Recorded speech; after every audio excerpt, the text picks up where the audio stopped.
Hello दोस्तों, मुगे institute में बहुत बहुत स्वागत है। मैं हूं अक्षय सर। आज हम डिस्कस करने वाले हैं JBR 2024 के लिए अप्रैल अटेम्प्ट में 99 परसेंटाइल अप्रोच क्या होना चाहिए। तो यहाँ पे मैं फ्रेशर स्टूडेंट के लिए और ड्रॉपर स्टूडेंट के लिए दोनों के लिए चीजें डिस्कस करूंगा। फर्स्ट ऑफ ऑल मैं डिस्कस करूंगा फ्रेशर बच्चों के लिए और फिर हम डिस्कस करते हैं ड्रॉपर बच्चों के लिए। अब देखो, ये आज वीडियो आने का जो इम्पोर्टेंट है वो समझो, क्योंकि आज जेईई मेंस पेपर 1 जो भी आपका फिजिक्स केमिस्ट्री मैथ्स का पेपर होता है वो यहाँ पे खत्म हो चुके हैं। इसके कल कोई पेपर नहीं, तो आंसर की आपकी 1 या 2 दिनों में आ जाएगी। तो बहुत सारे बच्चे सोचते हैं कि मैं आंसर के आने का वेट करूंगा, रिजल्ट आने का वेट करूंगा। अगर ऐसा करोगे तो आपको नेक्स्ट ईयर भी वेट करना पड़ सकता है।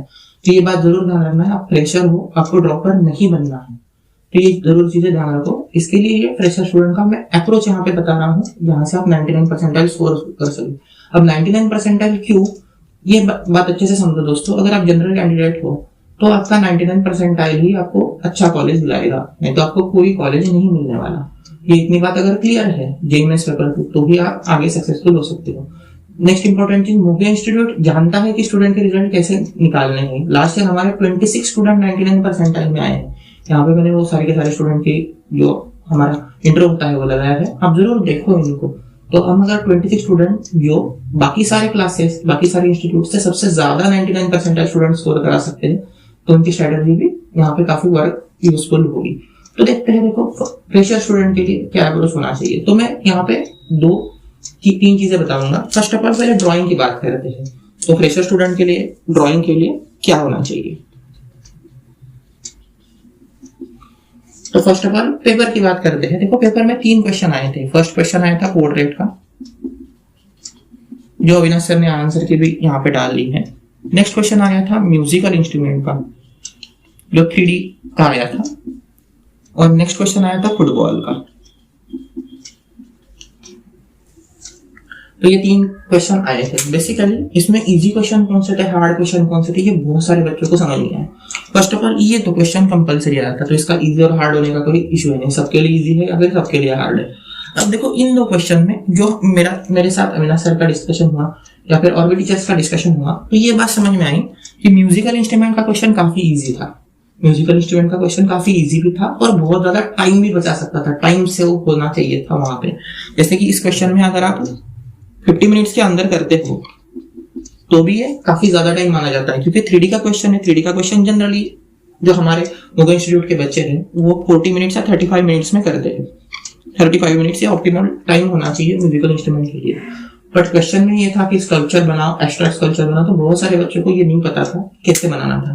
तो यहाँ पे जो टाइम से हो सकता था, या नेक्स्ट अटेम्प्ट में भी ये जरूर काम आएगा। नेक्स्ट बात देखते हैं। देखो किस अब इसका आपके अप्रोच के साथ क्या बेनिफिट होगा ये समझो। मैं ये जानता हूँ कि बहुत सारे जो बोर्ड से उनका एग्जाम 21 फरवरी से लेके 9 मार्च तक है। मतलब जब मैथ्स का पेपर है तब तक मैं काउंट कर रहा हूँ, उसके बाद के पेपर हम इग्नोर करते हैं। तो अगर इन दिनों में आप कोई भी जेईई मेंस पेपर 2024 का स्टडी नहीं कर पाओगे, ये मैं अज्यूम करके चल रहा हूँ, तो फिर इन दिनों तक किस तरीके से आपने ड्राइंग करना चाहिए। तो देखो यहाँ पे जनरली जो अविनाश सर बताते हैं कि 2 असाइनमेंट होनी चाहिए। 2 असाइनमेंट्स आपने करनी चाहिए, वो भी डेली असाइनमेंट होनी ही चाहिए। अब डेली क्यों, देखो अगर 2 असाइनमेंट डेली करोगे, यहाँ से लगभग 20 से 25 दिन है, तो आप ऑलमोस्ट ऑल 50 असाइनमेंट मिनिमम करोगे। मिनिमम 50 असाइनमेंट करोगे। और 2 असाइनमेंट को टाइम कितना लगता है, 90 मिनट्स लगता है। 90 मिनट्स यहाँ पे टाइम भी लगता है। तो 50 असाइनमेंट मिनिमम हो जाएगी और 90 मिनट्स हो जाएंगे। अब इससे बेनिफिट क्या होता है, तो आप बाकी बच्चों से 50 असाइनमेंट आगे रहोगे। अब इसका बेनिफिट क्या है, देखो एग्जाम में आपको 90 मिनट्स में 2 क्वेश्चन करने होते हैं, तो वही प्रैक्टिस आप अगर डेली करोगे तो पॉसिबल है। अब बहुत सारे बच्चे बोलते हैं सर हम फ्रेशर है, हमारी बोर्ड की एग्जाम होती है, हमें उसका स्टडी है।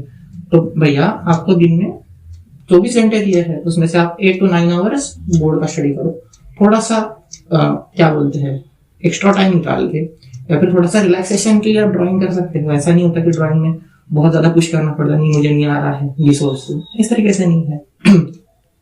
तो चेंज के लिए आप 2 असाइनमेंट 90 मिनट डेली कर सकते हो, ताकि बोर्ड का स्टडी भी डिस्टर्ब नहीं होगा और आपका जो साइड बाय साइड प्रिपरेशन है ये भी चलता रहेगा। यहाँ पे गलती ये करते हैं फ्रेशर स्टूडेंट कि ये सोचते हैं कि सर मैं एग्जाम के बाद ड्राइंग के असाइनमेंट करूंगा, तो ऐसा नहीं हो पाता है। 30 डेज में आप कितनी भी ड्राइंग की असाइनमेंट करो, कितनी असाइनमेंट आप कर पाओगे। चलो डेली 2 असाइनमेंट करते हो तो आप 40 असाइनमेंट 50 असाइनमेंट के ऊपर नहीं जाओगे, स्टिल ये 50 असाइनमेंट का डेफिशिएट रहेगा।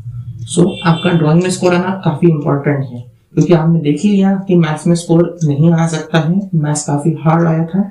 बेटर है कि ड्राइंग में मेहनत स्टार्ट करो। दूसरी इंपॉर्टेंट बात है, बहुत सारे बच्चे बोलते हैं कि सर हम क्लास लगाए नहीं लगाए। देखो, आप चाहे तो मोगेन इंस्टीट्यूट में ये जो बैच हमने लॉन्च की है इसमें ज्वाइन हो जाओ, या फिर आप किसी भी जगह पे क्लास ज्वाइन करो। जब क्लास ज्वाइन करोगे तो ये जरूर देखना है कि वहां पे ड्राइंग डेली लिया जाना चाहिए। अगर ड्राइंग वो वंस वीक लेते हैं या फिर 2 टाइम्स वीक या 3 टाइम्स वीक लिया जाता है तो उसमें कोई बेनिफिट आपका नहीं होगा, ठीक है ना। क्योंकि हमने ये देखा है, हम जानते हैं कि 99 परसेंटाइल कैसे लिया जाता है स्टूडेंट से। हम ये बोल रहे हैं कि डेली ड्राइंग होना ही चाहिए। तो इधर आप इस तरीके से करो, या फिर ये जो बैच हमने लॉन्च की है इसमें आप ज्वाइन हो सकते हो। यहाँ पे सर 90 मिनट डेली कराते हैं ड्राइंग, तो उतने 2 असाइनमेंट करो और आपका बोर्ड की स्टडी के लिए आप दिन भर फ्री हो। ये आप जरूर बात सोच सकते हो। सिमिलर अप्रोच में यही अप्रोच अगर मैं ड्रॉपर स्टूडेंट के लिए बोलूं, जिन बच्चों का बोर्ड नहीं है, ऐसे बच्चों के लिए अगर बोलना है तो देखो यहाँ पे इन 2 असाइनमेंट ये आपकी इवनिंग में होनी चाहिए, इवनिंग में ये होनी चाहिए। और अगर आप थोड़ा सा एफर्ट डालने के लिए रेडी हो, थोड़ा सा आपका साल बचाने के लिए रेडी हो, तो अपने +2 असाइनमेंट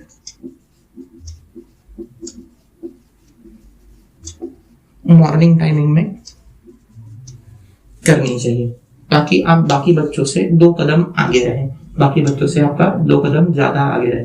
तो ड्रॉपर स्टूडेंट के लिए ध्यान है कि आप डबल, आपके पास टाइम बहुत है, दिन भर आप खाली हो, आपने ऑलरेडी 1 साल आपका प्रीवियस ईयर जो चल रहा था वो आपने इसी स्टडी के लिए लिया है। आपको असाइनमेंट के लिए थोड़ा सा फोकस करना पड़ेगा। बहुत सारे बच्चे गलती ये करते हैं कि सर हमारा ड्राइंग अच्छा है, तो देखो जब खुद ड्रॉ करोगे तो वो अच्छा लगना ही है। अगर चेक करेगा, जैसे अविनाश सर है जिनका 35 ईयर का एक्सपीरियंस है ड्राइंग सिखाने का, तो वो जब चेक करते तो बोलते कि इसमें गलती है, उसमें गलती है, उसमें गलती है। आपने बेटर है कि 2-4 असाइनमेंट करो, सर से चेक कराओ। तो ये सारी बातें आपने ध्यान रखनी है। अब बात करते हैं, देखो मैथ्स और एप्टीट्यूड किस तरीके से फ्रेशर और ड्रॉपर स्टूडेंट ने टारगेट करना चाहिए। तो दोस्तों, मैं मैथ्स और एप्टीट्यूड की बात करूं उससे पहले देखो मोगेन इंस्टीट्यूट ने आपके लिए ये बैच लॉन्च की है। यह है फाउंडेशन बैच 7। यहाँ पे आपको अगर आपका डेमो बुक करना है 1 दिन या 2 दिनों के लिए, तो आपने जरूर हमें मैसेज करना चाहिए। मेरे ख्याल से 14 स्टूडेंट की एडमिशन हो चुकी है। आप अगर लास्ट के 1-2 स्टूडेंट आते हो तो हम आपको ऐड कर सकते हैं, इससे ज्यादा हम नहीं ऐड कर पाते हैं क्योंकि हम लिमिटेड स्टूडेंट लेते हैं, हमें भी 99 परसेंटाइल बच्चों का लेके आना है। अगर आप ज्वाइन करने में इंटरेस्टेड हो तो आपने अभी ज्वाइन करना चाहिए, ठीक है दोस्तों। मैथ्स और एप्टीट्यूड का अप्रोच फ्रेशर स्टूडेंट और ड्रॉपर स्टूडेंट का क्या होना चाहिए, तो यहाँ पे मैं बेसिकली ड्रॉपर स्टूडेंट की बात यहाँ पे करूंगा। एप्टीट्यूड के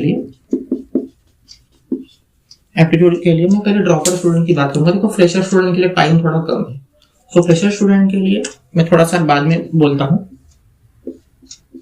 तो ड्रॉपर स्टूडेंट के लिए अप्रोच क्या होना चाहिए, मैं टॉपिक नहीं बता रहा हूँ यहाँ पे, मैं कोई भी टॉपिक नहीं बताऊंगा कि ये टॉपिक करो वो टॉपिक करो, ये चीजें नहीं है।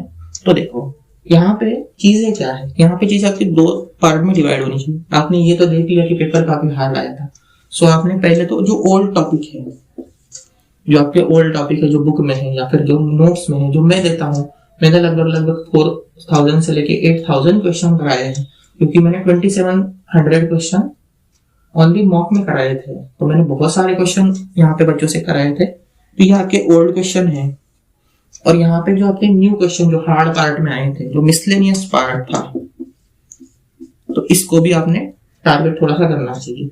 अब इसके लिए कितना टाइम लगता है ड्रॉपर स्टूडेंट के लिए, बेसिकली डेली 1 आवर या 90 मिनट्स मोर देन इनफ है, क्योंकि आपको ड्राइंग भी करना है। तो 90 मिनट्स आप इसको अच्छे से करोगे तो मोर देन इनफ हो जाता है, क्योंकि आप ओल्ड टॉपिक भी रिवाइज कर रहे हो और मिसलेनियस पार्ट भी कंप्लीट कर रहे हो। वैसे ही जैसे हमने ये जो बैच लॉन्च की है, इसमें आप जरूर चेक कर सकते हो कि ड्रॉपर स्टूडेंट के लिए हम रिवीजन क्लासेस भी रखते हैं, क्योंकि उनको मॉर्निंग में टाइम होता है। हम उनको वहीं पे भी ऐड कर देते हैं ताकि वो एक्स्ट्रा स्टडी करे, उनका रिजल्ट अच्छे से बूस्ट हो जाए। अब सिमिलरली अगर फ्रेशर स्टूडेंट की यहाँ पे बात करता हूँ, फ्रेशर स्टूडेंट की अगर बात करता हूँ तो देखो एप्टीट्यूड के लिए अभी जो बेसिक पार्ट है वो आपने कंप्लीट कर लेना चाहिए। क्योंकि अब बेसिक पार्ट क्यों बोल रहा हूँ, क्योंकि बेसिक पार्ट अगर करोगे तो आपका बेस जो फाउंडेशन है वो स्ट्रांग रहेगा। जो मिसलेनियस पार्ट है वैसे भी आप अभी करोगे तो बोर्ड के बाद याद रहने का चांसेस कम है। सो बेटर है कि अभी बस खाली बेसिक पार्ट आप करो। बहुत अगर आपके पास टाइम है तो बस 1 आवर मोर देन इनफ हो जाएगा डेली का। ये भी बहुत ज्यादा मैं बोल रहा हूँ। या फिर जो हम पढ़ाते हैं, जैसे यहाँ पे हमने ड्राइंग और एप्टीट्यूड के लिए बैच और मैथ्स के लिए बैच स्टार्ट की है, तो यहाँ से आप जितना नोट डाउन करोगे, आपकी बुक बनाओगे, उतना मोर देन इनफ है। आपको बहुत ज्यादा एक्स्ट्रा करने की अभी जरूरत है नहीं। ड्रॉपर स्टूडेंट के लिए मैं फिर से बोल देता हूँ कि आपने इसको 2 पार्ट में डिवाइड होना चाहिए। एक तो आपका बेसिक आना चाहिए और एक आपका रिवीजन भी होना चाहिए साइड में, ताकि आप आपका ईयर बर्बाद ना करो। बहुत सारे बच्चे होते हैं वो ईयर खराब कर देते हैं और फिर बोलते हैं कि सर मैं एक और ईयर ड्रॉप ले लूं क्या, तो इसी ईयर में कर लो भैया, प्रॉब्लम क्या है। नेक्स्ट बात करते हैं देखो मैथमेटिक्स की, जो सबसे रिक्वेस्टेड टॉपिक रहता है कि सर मैथमेटिक्स का क्या करना है। तो देखो मैथमेटिक्स ये ऐसा टॉपिक है कि वहां पे 4 से 5 क्वेश्चन आपके बनने चाहिए, 4 से 5 क्वेश्चन आपके बनने चाहिए। तो इसमें जो इस बार देखा गया कि जो मेरे फेवरेट टॉपिक थे, जैसे 3D आपका रिमाइंडर थ्योरम का क्वेश्चन था, या फिर 3D लाइंस का था, या फिर सिस्टम ऑफ लीनियर इक्वेशन का, ये देखा नहीं गया। पर 3D लाइन के 2 क्वेश्चन देखे गए जो एक्सपेक्टेड था, और ये काफी इजी टॉपिक था। फिर 3D लाइन ये देखे गए। उसके बाद में डोमेन का क्वेश्चन देखा गया, जैसा मैंने आपकी पब्लिसिटी में करता हूँ डोमेन और रेंज इस चैप्टर की, तो डोमेन का चैप्टर देखा गया था। और आपने इसको बैकअप करने के लिए 2 क्वेश्चन और करने के लिए आपने थोड़ा सा कैलकुलस पे ध्यान देना चाहिए। कैलकुलस पे थोड़ा सा ध्यान होना चाहिए, जैसे डिफरेंशियल इक्वेशन है या फिर लिमिट्स है। तो यहाँ पे आप नोट कर सकते हो डिफरेंशियल इक्वेशन एंड लिमिट्स। तो 5 क्वेश्चन मेरे ख्याल से मोर देन इनफ होते हैं, जो आपको 99 परसेंटाइल अप्रैल अटेम्प्ट में भी लेके आ सकते हैं। नेक्स्ट बात ध्यान रखो दोस्तों, जनवरी अटेम्प्ट ये काफी इजी अटेम्प्ट होता है, और इस साल का जो देखा गया है कि जनवरी अटेम्प्ट ही हार्ड आया है, तो ये सोच के रखना कि अप्रैल अटेम्प्ट कितना हार्ड आएगा। तो अप्रैल अटेम्प्ट काफी टफ होने वाला है। अगर आप इसको अच्छे से प्रिपेयर करना चाहते हैं तो मुझे इंस्टीट्यूट ने ये न्यू बैच लॉन्च किया, फाउंडेशन बैच 7। ये कल से स्टार्ट हो रही है, 1 फरवरी से स्टार्ट हो रही है, तो आपने इसमें जरूर इनरोल करना चाहिए। आपने एटलीस्ट 1 या 2 दिनों का डेमो क्लास बुक करना चाहिए। बैच तो वैसे कंप्लीट हो चुकी है, बट आप अगर चाहते हो डेमो क्लास तो हम जरूर अलाउ करेंगे। तो ठीक है दोस्तों, ये सारी बातें ध्यान रखो। इसी से मुग इंस्टीट्यूट के 26 स्टूडेंट 91 परसेंटाइल में आए थे, वही बातें मैं आपको भी यहाँ पे बता रहा हूँ। तो ठीक है दोस्तों, मिलते हैं नेक्स्ट वीडियो में।